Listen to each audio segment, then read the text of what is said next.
মানুষ মানুষকে চায় কিন্তু পায় না। পক্ষান্তরে মানুষ যদি আল্লাহকে চায় তাহলে কিন্তু মানুষ পেয়ে যায়। আমি যদি উদাহরণ দিয়ে আপনাদেরকে একটু বোঝাই তাহলে বুঝতে পারবেন। ধরেন এক সাগরের মধ্যে আপনি এক জাহাজ দিয়ে যাচ্ছিলেন, তো ওই জাহাজের মধ্যে হঠাৎ বিপদ সংকট চলে আসলো। তখন আপনি আল্লাহকে বলতেছেন, হায় আল্লাহ, তুমি তো দয়াশীল, তুমি তো দয়া করে তোমার বান্দাকে বানাইছো, এত তাড়াতাড়ি তুমি আমাকে মরণটা দিয়ে দিবা? তুমি তো রহমান, তুমি তো দয়ালু, তুমি আমাকে উদ্ধার করো। আল্লাহ রাব্বুল আলামিন সেই দোয়া কবুল করে আপনাকে সেই বিপদ থেকে উদ্ধার করে আপনার গন্তব্যে পৌঁছে দিবেন, আপনার নিরাপদ কোনো স্থানে আল্লাহ রাব্বুল আলামিন পৌঁছে দিবেন। এরপর দেখেন আপনার গর্ভবতী স্ত্রী, তাকে যখন কেবিনের মধ্যে ঢোকানো হলো তখন আপনি দোয়া করলেন, আয় আল্লাহ, এত টাকার মালিক, টাকা দিয়ে কি হবে?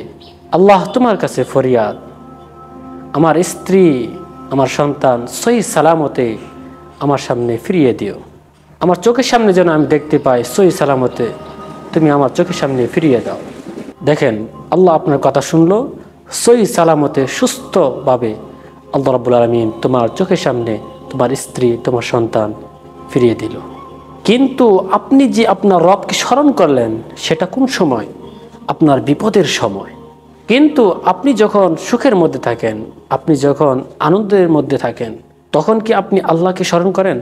একটু চিন্তা করে দেখেন তো, যে আসলেই কি আমার সুখে আনন্দ ফুর্তির সময় কি আমি আমার রবকে স্মরণ করি, ডাকি?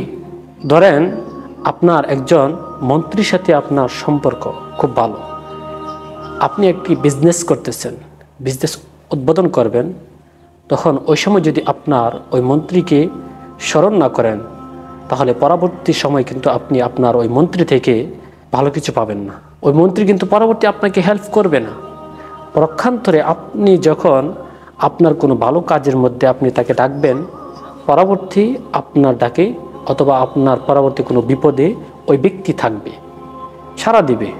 আপনি যখন আপনার রবকে সুখের সময় ডাকবেন তখন কিন্তু আল্লাহ পাক আপনার বিপদে না চাইতে আপনার বিপদকে আল্লাহ পাক দূর করে দিবেন, বিপদ থেকে আপনাকে উদ্ধার করবেন, আপনাকে বিপদ থেকে আল্লাহ রাব্বুল আলামিন হেফাজত করবেন না চাইতেই। কিন্তু আল্লাহ রাব্বুল আলামিন বলতেছেন, বান্দা, আমি তো গফফার, আমি তো রহমান, আমি তো রহিম, তুমি সুখের সময় আমাকে স্মরণ করো বা নাই করো, কিন্তু আমি আল্লাহ রাব্বুল আলামিন বিপদের সময় তোমার ডাকে সাড়া দিয়ে থাকি, তোমার পাশে থাকি, তোমাকে হেল্প করে থাকি, তোমার বিপদ থেকে আমি উদ্ধার করে থাকি। কিন্তু কেন জানেন?